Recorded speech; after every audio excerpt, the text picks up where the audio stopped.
I'm joined now by Senator Edward Markey of Massachusetts. Senator, let me ask you about what it meant to you personally. You served with Ted Kennedy all those years. How did you feel walking into that replica of the United States Senate, into his office, that replica?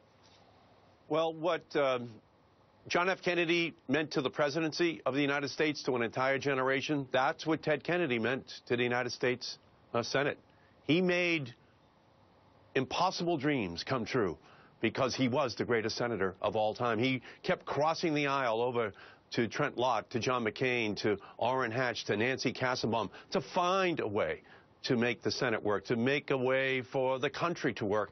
And that Senate that has been recreated down to the finest detail at the Edward M. Kennedy Institute is going to be a place where young people all across our country can visit and to have the debates in a civil way that can show them the pathway to making our country work. I'll get back to you, Senator, on that one. Let's look at now. Here's Republican Senator John McCain. He was there today. He made the ceremony a big bipartisan event. Here's what John McCain said about his former colleague, Ted Kennedy. He loved a good fight. He had a real zest for political argument. And the harder you went at it, the more he enjoyed it, and the harder he laughed about it when you next encountered him. I miss fighting with him, to be honest. It's gotten harder to find people who enjoy a good fight as much as Ted did.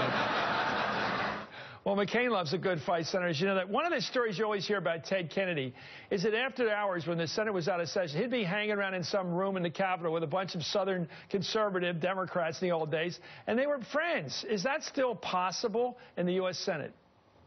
It's less the way the Senate was back then, but it's the only way it's going to work. If we're going to break down the gridlock, if we're going to make this country a place where people can dream of a future that is better than today, it has to happen. And that's why I think so many people long for the Ted Kennedy era, that crossing of the aisle, the hard fight, but with a big laugh at the end of it, so that it wasn't personal, it was just a dispute over an issue. We need to get back to that day. We need to get back to a day where people can work together.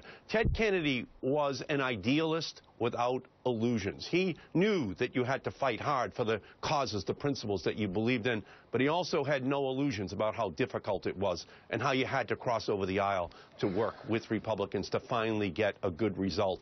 And I think many, many people want to see that day return to the United States Senate.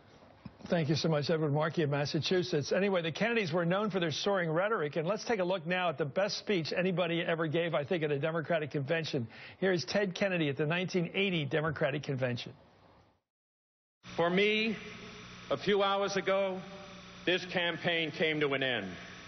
For all those whose cares have been our concern, the work goes on, the cause endures, the hope still lives, and the dream shall never die.